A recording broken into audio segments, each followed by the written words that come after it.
बुढ़ापे में माँ बाप को अपनी औलाद से किन दो चीज़ों की उम्मीद नहीं रखनी चाहिए।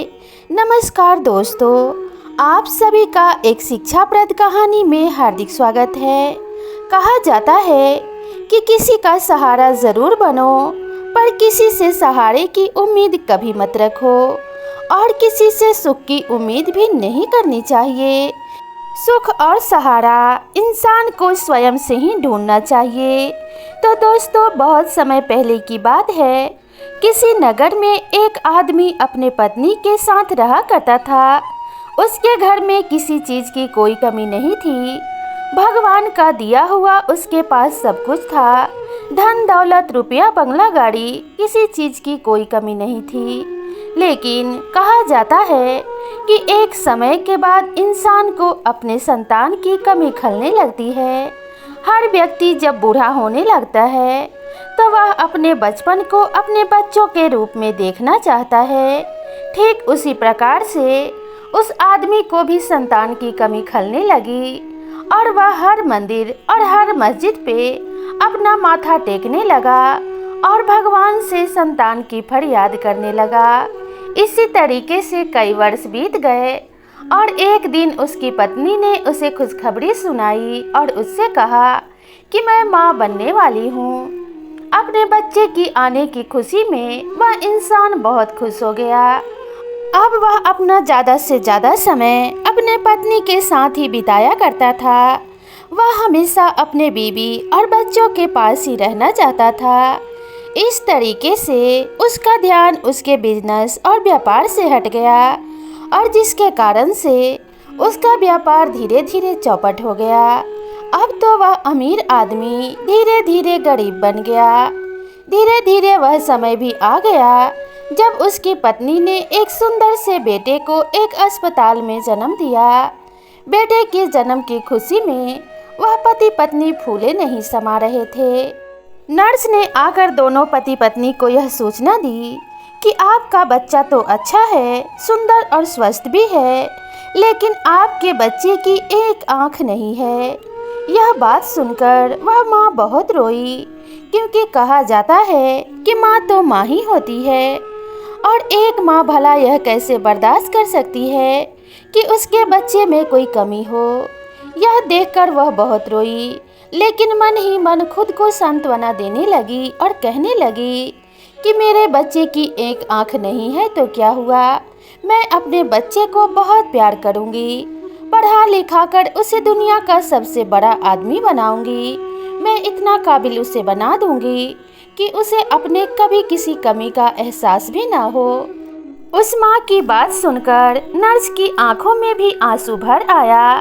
तब उस नर्स ने उस माँ को समझाते हुए कहा, आपके बच्चे की आंख ठीक हो सकती है अगर आप दोनों माता पिता में से कोई अपनी एक आंख अपने बच्चे को दे दे, तो इस तरीके से आपका बच्चा अपनी दोनों आंखों से देख पाएगा। माँ इस बात को सुनकर तो बहुत खुश हो गई, लेकिन बच्चे का पिता यह कहने लगा कि ऑपरेशन करवाने की क्या ज़रूरत है, भगवान ने जिसे जिस रूप में भेजा है उसे वैसे ही रहना चाहिए, और वैसे भी मेरे परिवार का पूरा भार मेरे ही कंधों पर है। अगर मैं नहीं कमाऊंगा, मेरे दोनों आँख मेरे पास नहीं रहेंगे, तो मैं परिवार का बोझ कैसे उठा पाऊंगा, इस बच्चे के लिए धन कैसे कमाऊंगा, मेरे बीवी बच्चों का पेट कैसे भरेगा, इसलिए मैं अपनी आँखें नहीं दे सकता। ऐसा कहते हुए पिता ने तो अपनी आंखों को देने से साफ इनकार कर दिया, लेकिन माँ तो माँ ही होती है। माँ ने कहा कि मैं अपनी आंखें अपने बच्चे को जरूर दूंगी, भले ही मैं सुंदर से कुरूप बन जाऊं, लेकिन मेरा बेटा तो सुंदर रहेगा। ऐसा कहकर उसने डॉक्टर को आश्वासन दिया कि मैं अपनी एक आंख दान करना चाहती हूँ और वह आंख मेरे बच्चे को लगा दी जाए। और माँ ने अपनी एक आंख दान कर दी। डॉक्टर ने 2 महीने बाद माँ को हॉस्पिटल आने को कहा और 2 महीने के बाद माँ की एक आंख निकालकर उसके बच्चे को लगा दी गई और इस तरीके से वह बच्चा दोनों आंखों से देखने लगा और माँ एक आंख से कानी हो गई। इसी तरीके से 1 वर्ष बीत गए और एक दिन उसके पिता का देहांत हो गया। रोड पे काम के लिए जाते समय एक गाड़ी ने उसे टक्कर मार दी और उस महिला का पति एक्सीडेंट में मारा गया। यह खबर जब उस महिला को मिली तो उसके सर पर तो मानो आसमान ही गिर गया हो। वह रोते चिल्लाती हुई अपने बेटे को गोद में लिए दौड़ती हुई उस रोड पे गई जहां एक तेज आती हुई गाड़ी ने उसके पति को कुचल दिया था। अब तो वह महिला अपने मन में विचार करने लगी, मेरे जीवन का एकमात्र सहारा तो मेरे पति ही थे। अब हमारी जीवन की गाड़ी कैसे चलेगी? मैं भला अपने बच्चे का लालन पालन कैसे करूंगी? वहीं अपने पति के शव के पास बैठकर वह दहाड़े मार मार कर रोने लगी। उसके रोने की आवाज़ सुनकर आस पड़ोस के लोग भी वहां पर इकट्ठे हो गए। सबने उस महिला को ढाढ़स बंधाते हुए कहा कि जीवन और मृत्यु तो ईश्वर के हाथ में है, इसलिए तुम जरा भी चिंता ना करो। अगर ईश्वर ने पेट दी है तो रोटी भी अवश्य देंगे। इस तरीके से पड़ोसियों की मदद से उस महिला ने अपने पति का अंतिम संस्कार कर दिया। पहले के जोड़े हुए पैसों से उसके 10 से 15 दिन तो किसी तरह बीत गए, लेकिन अब उसे इस बात का एहसास होने लगा कि अब बिना कमाए उसका घर नहीं चलेगा। अब उस महिला ने अपने लिए काम की तलाश शुरू कर दी।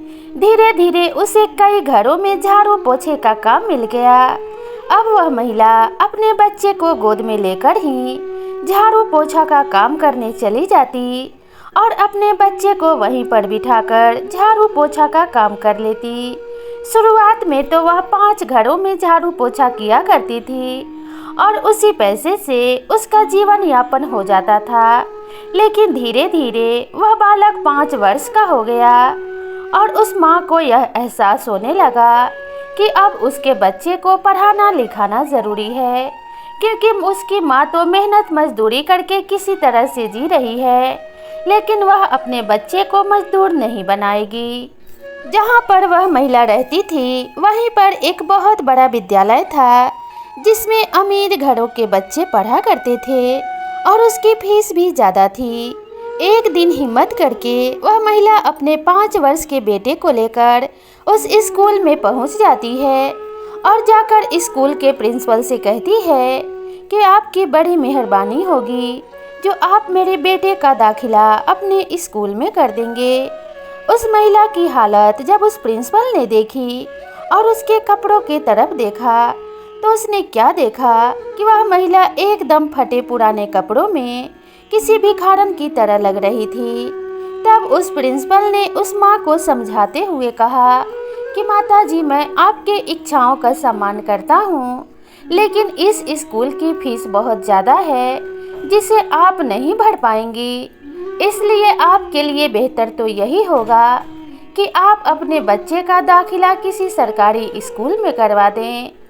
फीस की बात सुनकर वह माँ कहने लगी, आप फीस की चिंता बिल्कुल मत कीजिए, आप मेरे बच्चे का दाखिला इसी स्कूल में कर दीजिए। मैं स्कूल की फीस समय से पहले ही भर दिया करूँगी।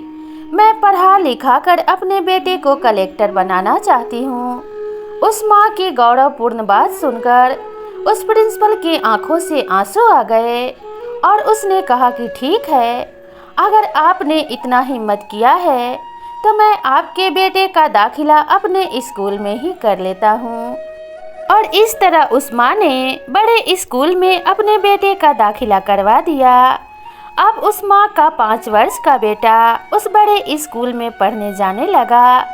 अब उस माँ को इस बात का एहसास हो गया कि अब 5 घरों में झाड़ू पोछा करने से उसके बेटे का पढ़ाई खर्च पूरा नहीं हो पाएगा। अब उसने 10 घरों में झाड़ू पोछा करना शुरू कर दिया। अब इस तरीके से उसे कुछ ज़्यादा पैसे मिल जाते थे और उन पैसों को बचाकर वह अपने बच्चे का फीस भर दिया करती थी। धीरे धीरे वह बालक 12 वर्ष का हो गया और उसने अपनी 7वीं कक्षा तक की पढ़ाई पूरी कर ली। जब वह थोड़ा बड़ा हो गया और अपने सहपाठियों के साथ खेलने लगा तो सभी बच्चे उसे यह कहकर चिढ़ाने लगे कि यह कानी का बेटा है। इसकी माँ एक आंख से कानी है और काली कलूटी है। इस बात पर उस बच्चे को बड़ा क्रोध आता और वह अपने सहपाठियों से मारपीट करने लगता। इस बात से उसे बड़ी शर्मिंदगी होती थी। एक दिन उस बच्चे ने अपने माँ से कहा कि माँ, अब तुम मेरे स्कूल में मत आया करो। ना तो मुझे छोड़ने आना और ना ही बुलाने आना। मैं स्वयं से इस स्कूल में आ जाऊंगा। जब यह बात उस बूढ़ी माँ ने सुनी तो अपने बेटे से कहने लगी, क्या बात है बेटा, आज ऐसी बातें क्यों कर रहे हो? तुम अभी छोटे हो, इसलिए अभी मैं तुम्हें अकेली नहीं छोड़ सकती। तुम्हें तो पता ही है कि तुम्हारे पिताजी का देहांत भी सड़क दुर्घटना में हुई थी, इसलिए मैं हमेशा डरी रहती हूँ। अपनी माँ की बात सुनकर वह बालक कहने लगा, माँ, अब मैं बड़ा हो गया हूँ और अपना ध्यान मैं स्वयं ही रख सकता हूँ। मेरी इन बातों पर आपको ज़्यादा ध्यान देने की ज़रूरत नहीं है। आप मेरी चिंता मत कीजिए। अपने बच्चे की बात सुनकर माँ ने कहा, ठीक है बेटा, अगर तुम ऐसा ही चाहते हो तो यही सही। अब वह माँ अपने बच्चे को लाने और पहुँचाने नहीं जाती और वह बच्चा खुद ही से स्कूल जाने लगा और धीरे धीरे उसने इंटर तक पढ़ाई पूरी कर ली। अब स्कूल से उसका पढ़ाई समाप्त हो गया था और आगे की पढ़ाई पूरी करने के लिए उसे शहर जाने की ज़रूरत थी। तब उसने माँ से कहा कि माँ, यहाँ पर मेरा पढ़ाई पूरा हो गया है और मैं आगे की पढ़ाई करना चाहता हूँ। अब मुझे शहर जाना पड़ेगा। तब उसकी माँ ने कहा कि जाओ बेटा, मन लगा के पढ़ाई करो और एक दिन कलेक्टर बन के ही वापस आना। तुम पैसे की चिंता बिल्कुल मत करना। मैं दिन रात मेहनत करके तुम्हारे लिए पैसे जोड़ के भेज दूंगी। और इस तरीके से वह बेटा अपने माँ से विदा लेकर शहर चला जाता है।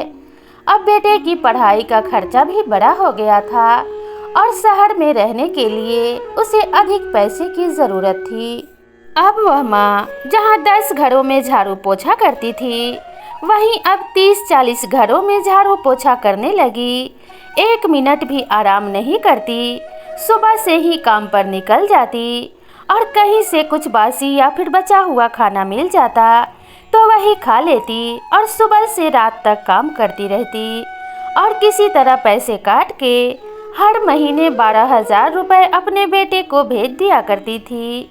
इसी तरीके से कई वर्ष बीत गए और एक दिन उस दुखियारी माँ के पास एक पत्र आया कि माँ, अब तुम्हें पैसे भेजने की ज़रूरत नहीं है। अब मैं पढ़ लिख कर कलेक्टर बन गया हूँ। जब यह पत्र उसकी माँ को मिला और माँ ने किसी से यह पत्र पढ़वा कर सुना तो वह बहुत खुश हुई और अपने बेटे की इस बात पे इतनी प्रसन्नता उसके दिल में होने लगी कि चलो आज मेरी मेहनत सफल हुई। मैं जैसा चाहती थी वैसा मेरे बेटे ने कर दिखाया।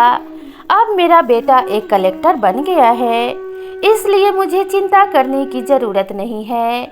अब तो मुझे मेहनत मजदूरी करने की भी आवश्यकता नहीं है। मेरा बेटा कमाएगा और मैं ठाठ से बैठकर खाऊंगी। ऐसा वह मन ही मन अपने सपनों की दुनिया सजाने लगी। लेकिन उसे क्या पता था कि यह सपने पूरे होंगे भी या नहीं।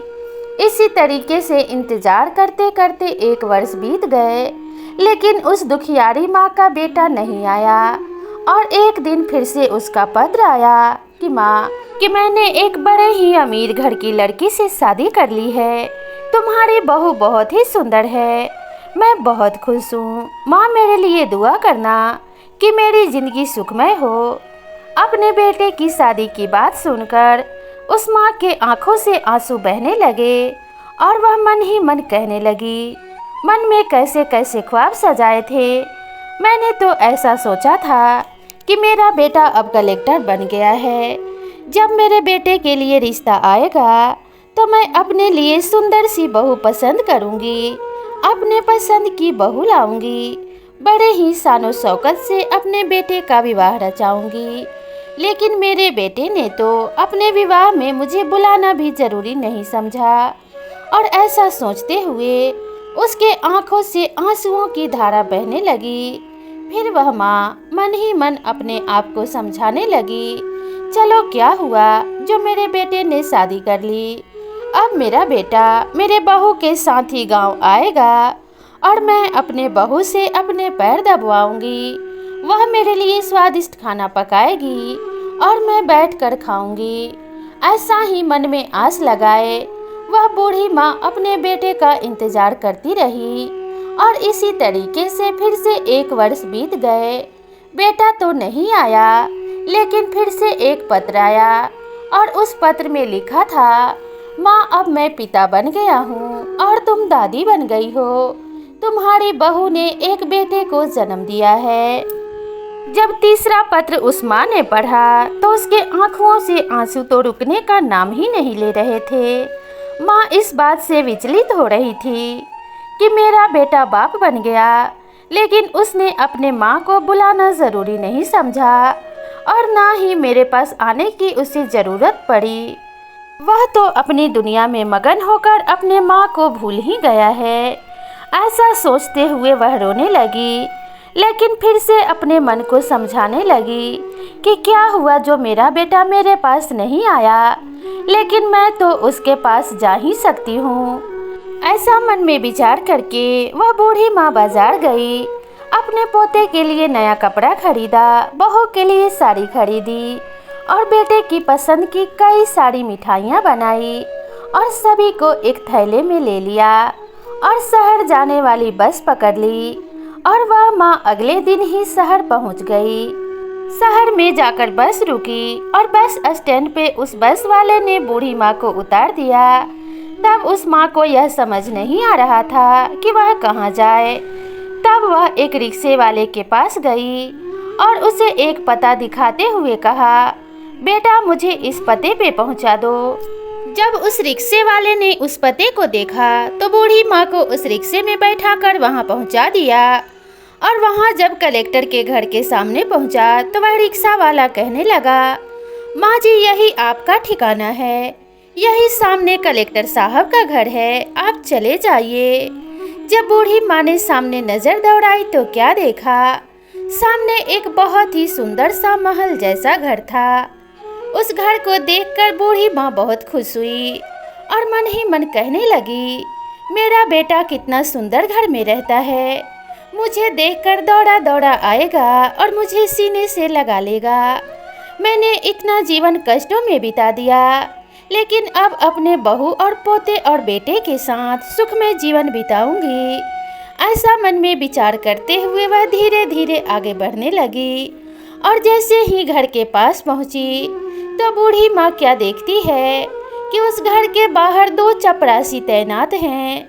जब बूढ़ी माँ घर के अंदर जाने लगी तो एक चपरासी ने रोकते हुए कहा, अरे ओ बुढ़िया, कहाँ अंदर घुसी हुई जा रही हो, क्या लेने आई हो और किससे मिलने आई हो, कहो तुम्हारा यहाँ कौन रहता है।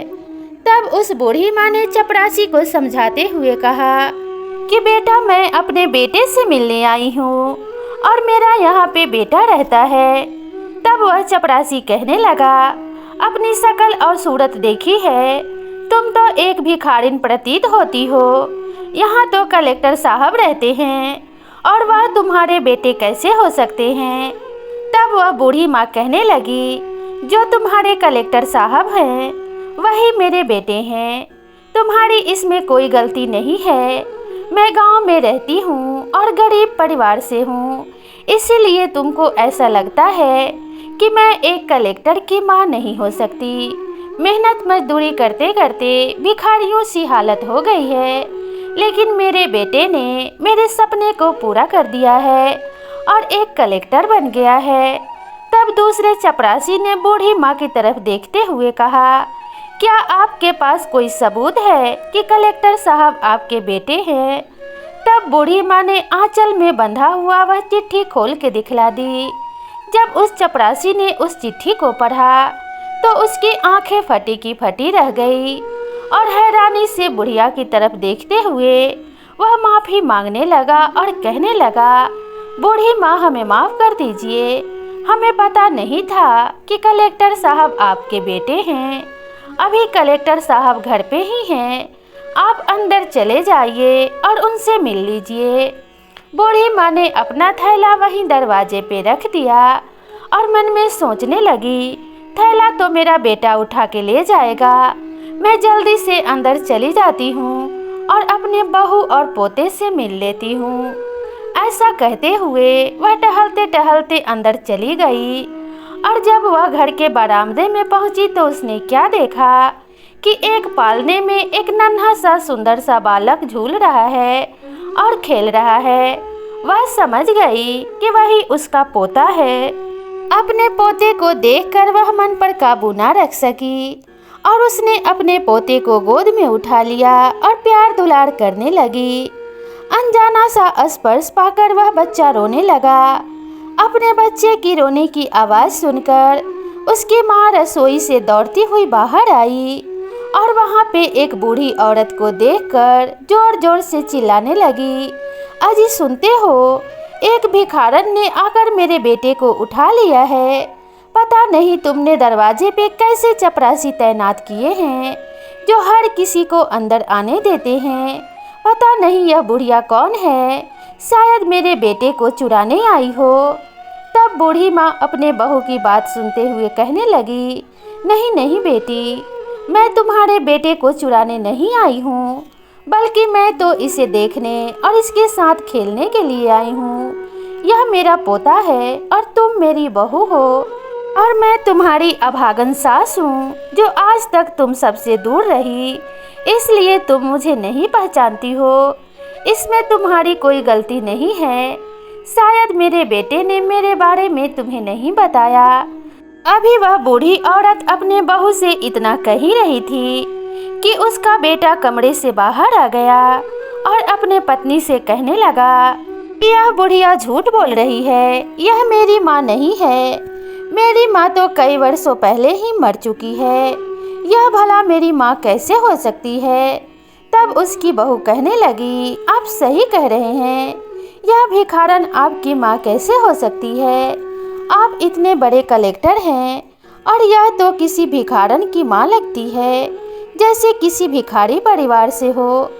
अपने बेटे बहू की ऐसी बातें सुनकर बूढ़ी माँ की आंखों से आंसू बहने लगे और वह आंसू इसलिए नहीं बह रहे थे कि उनके बहू ने उनके लिए अपशब्द कहे थे, बल्कि वह आंसू तो इसलिए बह रहे थे कि उस बूढ़ी माँ के बेटे ने उन्हें पहचानने से इनकार कर दिया था। बस इसीलिए नहीं पहचाना कि उसकी पत्नी के सामने उसकी शानो शौकत बनी रहे। क्या एक माँ मेहनत मजदूरी करके अपने बच्चे को इसी दिन के लिए पालती है।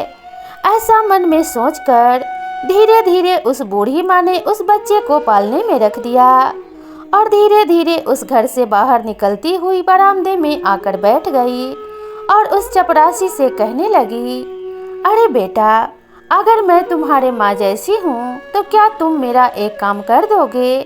तब वह चपरासी कहने लगा, कहिए माँ जी, आप कौन सा काम मुझसे करवाना चाहती हैं। तब वह माँ कहने लगी, मेरे लिए एक पत्र लिख दो। और वह चपरासी से कहती गई, पत्र में सबसे पहले लिखो कि बेटा, जब तुमने जन्म लिया तब तुम्हारी एक आँख नहीं थी, तो तुम्हें सुंदर बनाने के लिए मैंने अपनी एक आँख तुम्हें दे दी और खुद एक आँख से कानी बन गई। मेरा रंग भी काला नहीं था। तुम्हारे लिए दिन रात मेहनत मजदूरी करते करते कभी धूप और छाँव नहीं देखा, कभी सर्दी और गर्मी भी नहीं देखी, और इस तरीके से मेरा गोरा रंग दिन प्रतिदिन काला पड़ता गया। पर मुझे इन सभी चीज़ों का कोई मलाल नहीं। अपने मन में उमंग लेकर मैं इसी दिन में जी रही थी और इसी उम्मीद में जी रही थी कि मेरा बेटा एक दिन कलेक्टर बनकर मेरी सारी तकलीफ़ों को दूर कर देगा। लेकिन शायद वो दिन मेरे ज़िंदगी में कभी नहीं आएगा। आज जब तुमने मुझे पहचानने से इनकार कर दिया तो मेरे लिए यह दुनिया वीरानी हो गई। अब तो यह दिल में आस ही टूट गया है कि मेरा इस दुनिया में कोई है। जब मेरा इस दुनिया में कोई है ही नहीं तो मैं किसके लिए जीऊँ। इस दुनिया से जाते जाते दिल से यही दुआ निकलती है, अपने बीबी और बच्चों के साथ खुश रहना, खूब तरक्की करना, दुनिया की सारे सुख तुम्हें मिले और दुनिया के सारे दुख मुझे, मेरी उम्र भी तुम्हें लग जाए, अलविदा। इतना कहकर उस चपरासी ने माँ के कहे अनुसार लिख दिया और माँ के हाथों में थमा दिया। तब उस बूढ़ी माँ ने चपरासी से कहा, बेटा मेरे लिए एक गिलास पानी ला दो, और एक चपरासी को मिठाई लाने के लिए भेज दिया।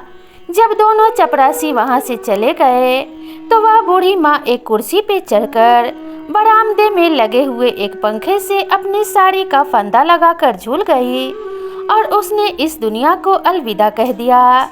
जब वह चपरासी पानी लेकर आया तो जोर जोर से चिल्लाने लगा।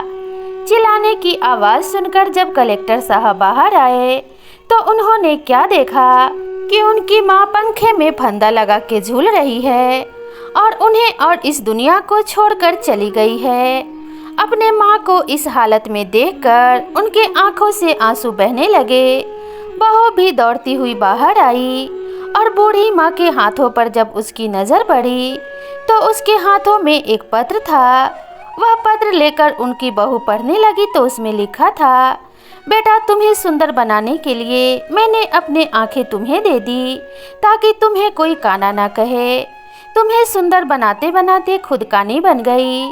तुम्हारे भविष्य को उज्जवल बनाने के लिए मैं काली बन गई, लेकिन आज तुमने मुझे पहचानने से इनकार कर दिया। अब मेरा इस दुनिया में कोई नहीं, तो मेरे जीने का कोई मकसद भी नहीं। अब मैं इस दुनिया को छोड़कर जा रही हूँ। यह सुनकर बहू की आंखों से आंसू बहने लगे। बेटा अपनी माँ के पैरों में गिरकर रोने लगा।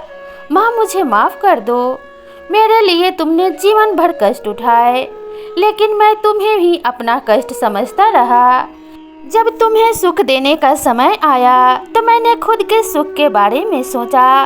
कभी ये भी नहीं समझा कि मुझे इस मुकाम पर पहुंचाने के लिए मेरे माँ ने अपने जीवन में कितना कष्ट उठाया होगा। माँ मुझे माफ़ कर दो। अपनी झूठी शानो शौकत अपने पत्नी के सामने बनाए रखने के लिए मैंने तुम्हें नहीं पहचाना। काश माँ तुमने मेरी मजबूरी समझी होती और ऐसा नहीं किया होता। मुझे ऐसा लगता था कि जब मेरी पत्नी को यह बात पता चलेगी कि तुम मेरी माँ हो तो शायद वह मुझे छोड़कर चली जाएगी। इसी डर से मैंने तुम्हें नहीं पहचाना। अपने मरी हुई माँ से बेटे ने इस प्रकार कहते हुए विलाप किया, लेकिन अब इसका कोई फायदा नहीं था, क्योंकि जो एक बार चला गया वह कभी लौटकर नहीं आ सकता और ना ही इन बातों को सुन सकता है। इसलिए कभी भी जीवन में पत्नी और संतान तो दूसरी मिल सकती हैं, लेकिन माँ बाप नहीं मिल सकते।